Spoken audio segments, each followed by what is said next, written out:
tools for saving. Number one, always review your bank statement.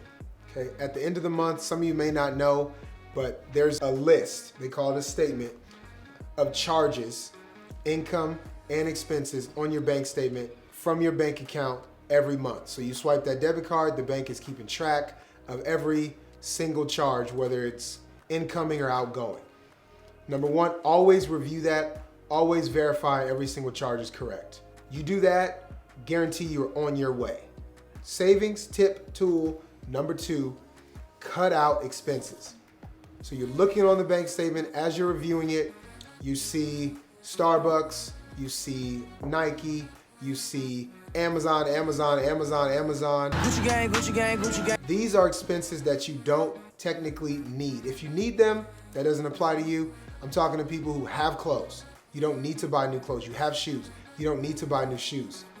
It's nice to have them. You may want them. But remember, we are on a path to get qualified to buy real estate. And this is the sacrifice I've been talking to you guys about in prior videos. Cut out those expenses. So you go through in your bank statement, you can see, okay, I spent this much on coffee, I spent this much on whatever. You can literally take that number, you add it all up, you take that number, you say, wow, this is how much I could have saved this month. Okay. Step number three, talk to other people on ways that they save.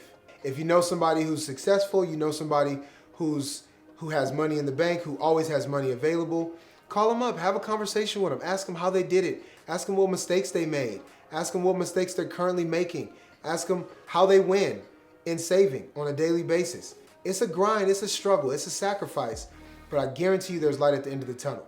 Number four, put parameters around the money that you have. So the money that you make, the money that comes into your bank account, maybe you siphon certain chunks of money out to different accounts that you don't have access to on a monthly basis. So if you make $3,000 a month, okay, you're gonna live off of 1,000. Let's say you take 1,000 and you put it into another account.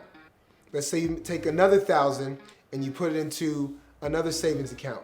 And let's say you have that last 1,000, that's what you leave in there to live off of and to spend. So you're putting safeguards in place so that you can protect that money and that you can't easily access it to spend it. I'm guilty of it too. I know when I see something that I want to buy, shoes mainly, I'll say I can afford it or I could justify it. We always find a way to justify. I haven't treated myself in a while, or I just hit this milestone. It's time for me to celebrate. I want to buy these shoes.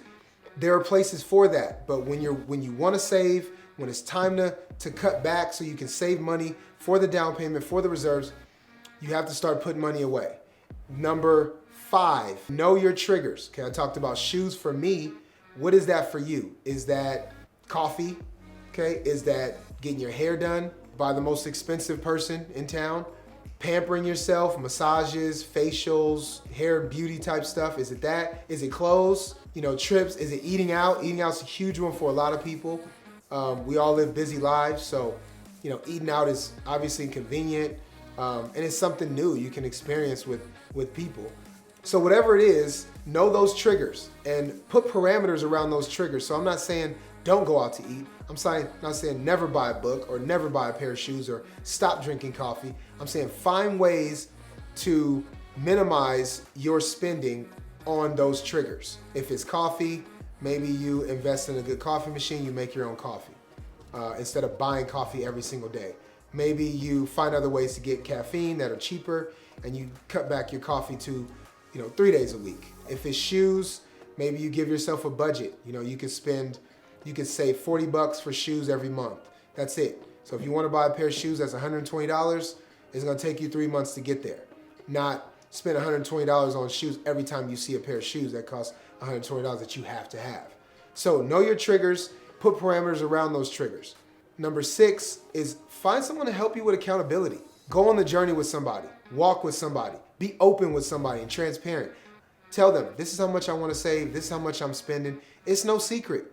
Okay, if you tell me you're gonna buy a house for $300,000, I already know how much money you have to have in the bank. I already know all these things, so it's no secret. You wanna buy a house, you're trying to reach a goal, having somebody there to help you stay on target is super, super helpful. I use it. For me, it happens to be friends and my wife. We push each other to reach our goals. For you, it could be a parent, it could be an aunt, it could be a friend, it could be a coach, it could be a teacher, a coworker, it could be anybody for you. But having somebody there saying, how are you doing?